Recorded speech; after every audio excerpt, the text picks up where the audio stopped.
Mitt Romney has a great new campaign idea for the Obama campaign. The president is really out of touch with what's happening across America. People are having hard times in this country, and the president needs to go out and talk to people, not just do fundraisers. And, of course, a couple of hours after criticizing President Obama for attending fundraisers, Mitt Romney attended a fundraiser at Islesworth Country Club in suburban Orlando. Those in the crowd who donated at least $50,000 joined Romney for a private lunch at an undisclosed home in Islesworth, a community of lakeside mansions almost as big as Mitt Romney's lakeside mansion. Today, the Obama campaign released a new television ad that will air in 9 swing states. When Mitt Romney was governor, Massachusetts was number one in state debt. $18 billion in debt, more debt per person than any other state in the country. President Obama echoed the deficit message today in Baltimore. I love listening to these guys give us lectures about debt and deficits. We had a surplus. They turned it into a deficit, built in a structural deficit that extends for decades. And then they blamed you. Isn't that something? It's like somebody goes to a restaurant, orders a big steak dinner, martini, all that stuff, and then, just as you're sitting down, they leave.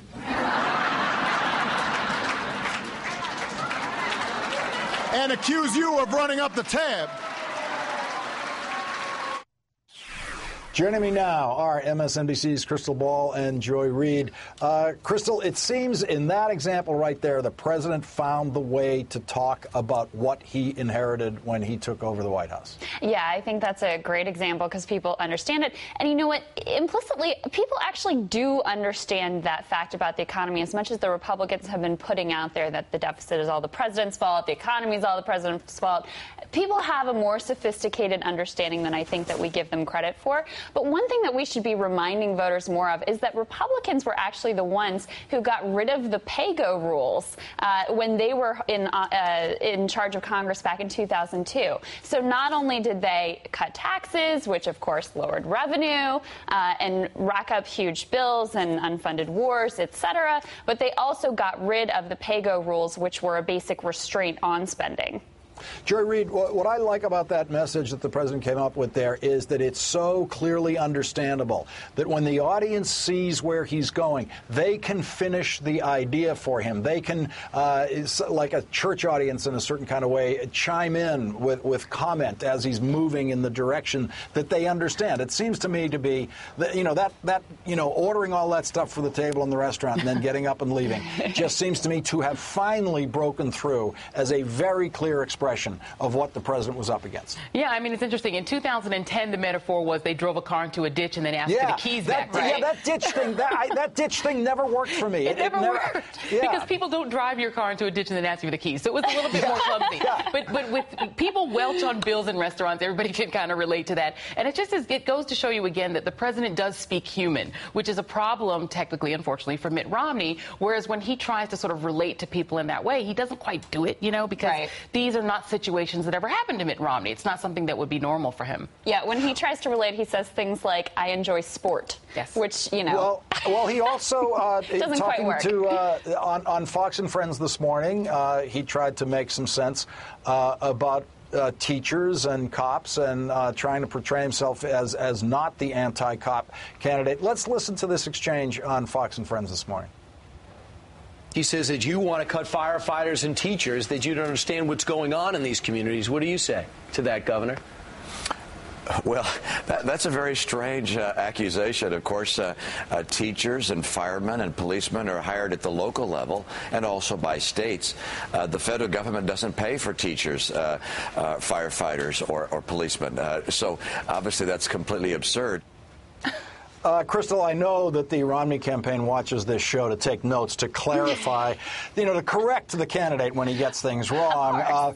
They're very responsible in that way. We all remember President Clinton and the Democrats passing a bill to hire 100,000 cops over time, which they did effectively. Federal government has been paying for teachers, paying for firefighters, paying for cops directly and indirectly for decades now. Do you think Romney's going to be able to get away with that ignorance that the federal government has been funding these things? Well, there's two possibilities here. The one possibility is, as you put it, that he's ignorant or stupid, which I don't actually think that he is. I think that he is trying to willfully not answer the question and deceive people because he can't be this stupid. I don't think that the people on Fox and Friends are this stupid. And what's just a minute. Hold it. Is that they didn't even challenge him on that. No, we're with you on Romney. Romney's smarter than that. Brian Kilmeade, no.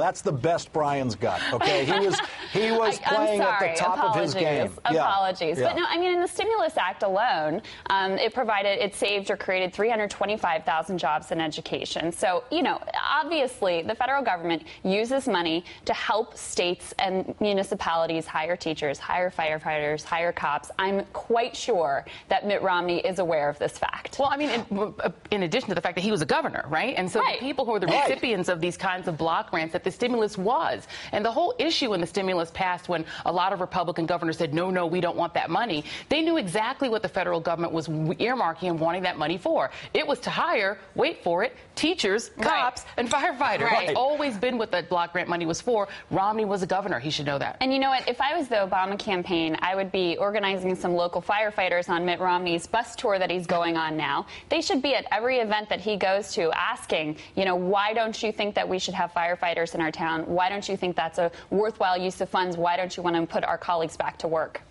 The president said something today about Mitt Romney's success and his understanding about how other people make it in this economy. Let's listen to what the president said. He should be proud of the personal success he achieved as the head of a large financial firm. But I think he's drawn the wrong lessons from these experiences. He seems to believe that if CEOs and wealthy investors like him are doing well, that the rest of us automatically do well. Joy, I think that's another great line for the president that he should be using over and over again. That Romney thinks that if investors and CEOs are doing well, then the rest of us are doing well. And everyone knows that's not true. Yeah, absolutely. And I think every time that the president can, again, class Romney's business experience as really being Wall Street experience. I mean, the closest that Romney ever got to a worker was sort of numbering them as widgets that either help or take away from productivity and deciding how many of them to fire, right? I mean, in the business Romney was in, which is a perfectly legal, legitimate business in the United States, what you're doing is you're looking at the productivity of companies. You're not looking at hiring and firing. That's not your purpose. Your purpose is profit. And that is, if you look at the focus groups that have been done by different Democratic and other polling firms, that's the problem for Romney. People don't think he cares about people and jobs. Joy Reid and Crystal Ball, thank you both very much for joining me tonight. Thanks, Lawrence. Coming up, how little we know about Mitt Romney and his money. We know less about his income taxes than any presidential candidate in a very long time. David K. Johnston, tax expert, and Karen Finney will join me on the mysteries of Romney's tax returns. And in the rewrite tonight, the Vatican's crusade against this nun and against the book that she wrote, and the Vatican's official position on masturbation. And later, we will reveal the winner of our Name the Romney Campaign Bus contest, and I'll read some of your tweets that came close to winning. That's coming up.